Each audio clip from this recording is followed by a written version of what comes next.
నీటి మాట లోపల రుణానుబంధం అంతా రుణానుబంధం, జగమంతా రుణానుబంధం, రుణానుబంధం అంతా రుణానుబంధం, ఈ జగమంతా రుణానుబంధం అనే దాని గురించి తెలుసుకుందాం ఫ్రెండ్స్.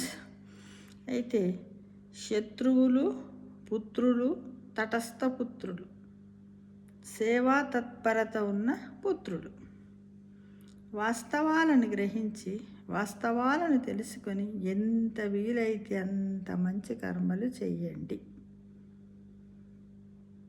ఒక తండ్రి 70 సంవత్సరాల వయసు వచ్చిన తర్వాత చనిపోయినప్పుడు పెద్ద కొడుకు వయసు 40 సంవత్సరాలు, రెండవ కొడుకు వయసు 37 సంవత్సరాలు, మూడవ కొడుకు వయసు 33 సంవత్సరాలు, నాలుగవ కొడుకు వయస్సు 30 సంవత్సరాలు అయితే, అంటే పెద్ద కొడుకుతో 40 ఏళ్ళు ఉంటే చివరి నాలుగవ కొడుకుతో 30 ఏళ్ళు మాత్రమే ఉన్నాడు.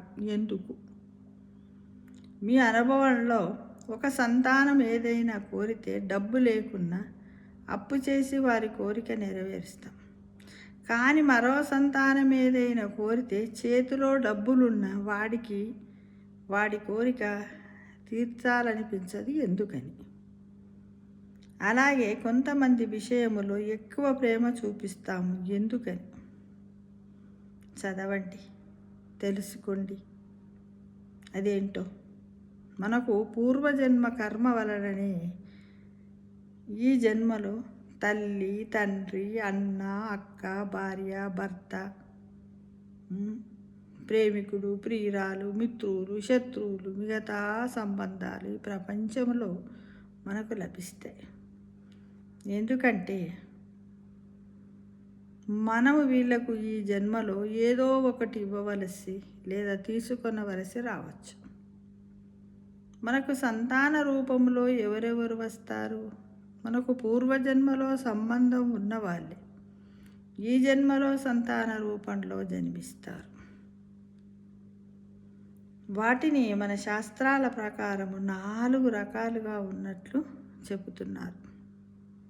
రుణానుబంధం. గత జన్మలో మనము ఎవరి వద్దనైనా రుణము తీసుకొని ఉండవచ్చు, లేదా ఎవరో ఒకరి ధనాన్ని నష్టపరిచి ఉండవచ్చు.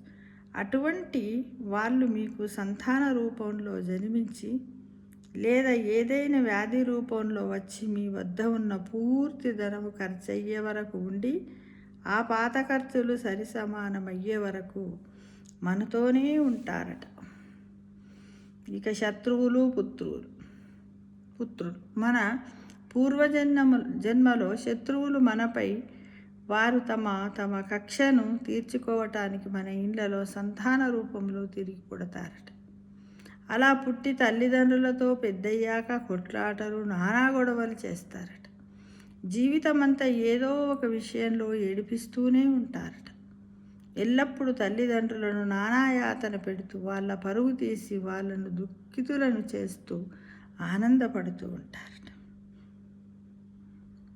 ఇక తటస్థ పుత్రులు. వీళ్ళు ఒకవైపు తల్లిదండ్రులకు సేవ చెయ్యరు, మరోవైపు సుఖంగా కూడా ఉంచరు. వాళ్ళ మానానికి వాళ్ళను వదిలేసి వెళ్తారు. వాళ్ళ వివాహానంతరం తల్లిదండ్రులకు దూరంగా జరిగిపోతారు. సేవా తత్పరత ఉన్న పుత్రులు. గత జన్మలో మీరు ఎవరికైనా బాగా సేవ చేసి ఉండవచ్చు.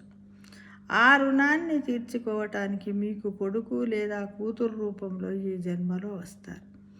అలా వచ్చి బాగా సేవ చేస్తారు.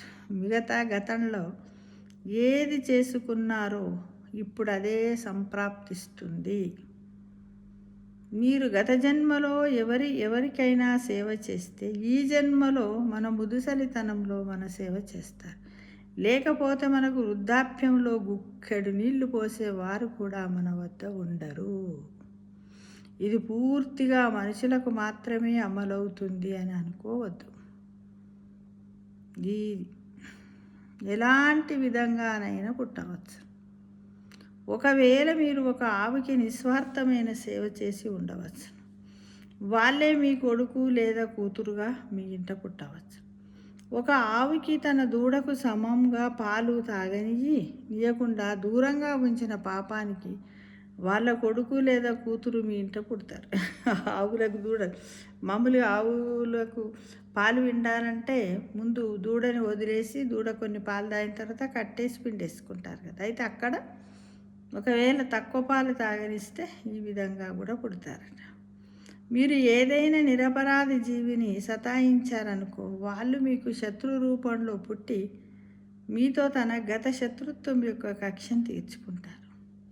అందుకని జీవితంలో ఎవరికి కూడా చెడు చెయ్యవద్దు. ఎందుకనగా ప్రకృతి నియమం ప్రకారము మీరు ఏది చేస్తే దానికి జన్మలో లేదా వచ్చే జన్మలో 100% అనుభవంలోకి వస్తుంది, తెస్తుంది.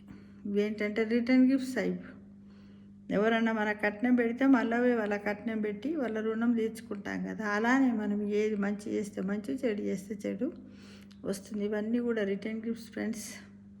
మీరు ఒకవేళ ఎవరికైనా ₹1 దానం చేస్తే అది మీ ఖాతాలో 100 రూపాయలుగా జమ చేయబడతాయి. ఒకవేళ మీరు ఎవరి వద్దనైనా ₹1 లాక్కుంటే మీ ఖాతా నుంచి 100 రూపాయలు తీసివేయబడతాయి. అనగా పాపపుణ్యాలు కొద్దిగా ఆలోచించండి. మీరు మీతో కూడా ఎంత ధనాన్ని తెచ్చుకున్నారు, మళ్ళీ ఎంత ధనాన్ని మీ వెంట తీసుకెళ్తారు. ఇప్పటి వరకు పోయిన వాళ్ళు ఎంత బంగారం వెండి పట్టుకుపోయారు. చివరిగా ఒక మాట ఫ్రెండ్స్, తాతగారు సంపాదించిన ఆస్తినంతా తగలేసి మాకు ఏమీ మిగిల్చలేదని ఒక కొడుకు బాధపడతాడు. దానికి కారణం అతనికి తండ్రుల ఆస్తిపాస్తులు అనుభవించే యోగం లేదన్నమాట. బీద కుటుంబంలో పుట్టిన మరో తండ్రి కోట్లాది రూపాయలు సంపాదించి సంతానానికి మిగిల్చి చనిపోతాడు. దీనికి కారణము ఆ తండ్రి తన కొడుకు చెల్లించాల్సిన అప్పన్నమాట. మీ జీవితంలో సంఘటనలు ఒకసారి బేరీజు వేసుకొని ఆలోచించండి. నేను, నాది, నీది అన్నది అంతా ఇక్కడే పనికి రాకుండా పోతుంది ఫ్రెండ్స్. ఏది కూడా వెంట రాదు. ఒకవేళ మీ వెంట ఇస్తే మీ పుణ్యము పాపఫలము వెంట వస్తుంది.